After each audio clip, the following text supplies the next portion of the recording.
This is the garage at Mitt Romney's La Jolla home, and there are big plans for it, including a sophisticated car elevator called the Phantom Park that will take his cars and lower them into a 3,600-foot basement. And tonight, we talked to the man who's going to make that happen. The Phantom Park lowers into a subterranean garage. The nice thing about this is at the grade level, it actually just looks like a regular garage floor. When you hit the button, a whole nother car comes up.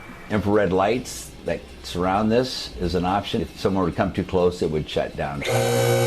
Brad Davies created the sophisticated car elevator. His shop is in downtown Escondido, but he's installed them in homes around the world. We just recently installed one in London. We have one in New Zealand, one in Norway. Clients include Harrison Ford and Britney Spears. Now, presidential hopeful Mitt Romney wants to install a Phantom Park in his La Jolla home. But first, he'll bulldoze the 3,000 square foot home and build one that's 11,000 square feet. Plans 10 News first told you about back in November.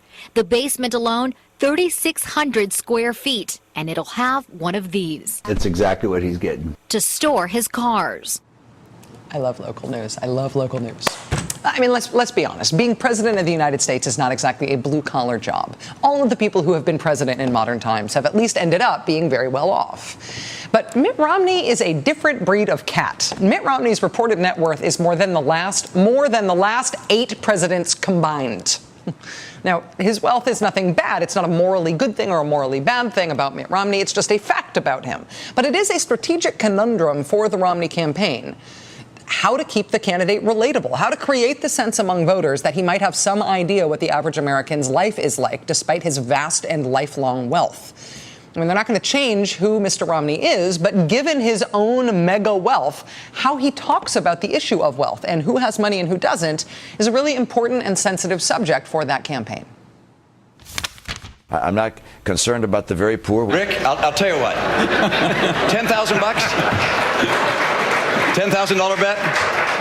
I'm not in the betting business, but okay. I'll show you. I drive a Mustang and a Chevy pickup truck. Ann drives a couple of Cadillacs, actually. I like being able to fire people who provide services to me. Mr. Romney actually said in an interview today that he regrets saying that last one. He regrets saying, I'd like to be able to fire people.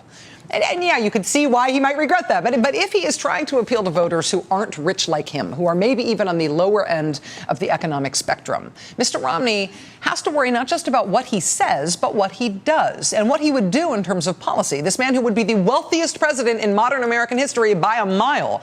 His economic plan would raise taxes on poor people. On purpose. It would single them out on purpose. Quote, on average, households making less than $20,000 would see their taxes increase by more than 60%. People making more than $1 million would get tax cuts, averaging 15%. That's Mitt Romney's tax plan, and it's on purpose. It is not an unintended consequence. I think it's a real problem when you have almost half of Americans that are not paying income tax. That's the real problem. The problem Mitt Romney is trying to fix when it comes to poor people in America is that they have too much money, and the government should take some of their money away. It's a real problem. This is the thing in Republican politics right now. I mean, it sounds crazy, right? The problem with poor people is they have too much money, so government has to fix that by taking some money away from the poorest people in the country. It sounds crazy, but this is a thing right now among Republicans.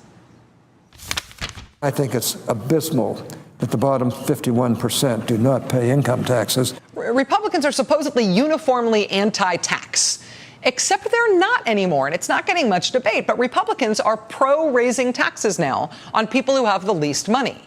They're not just ignoring them, they're overtly going after them and raising their taxes on purpose. Democrats haven't even really bothered to rebut this because I'm not sure that Democrats are broadly aware that this is happening. But almost everywhere that Republicans have control right now and can set policy, they're not just talking this way, they are acting on this.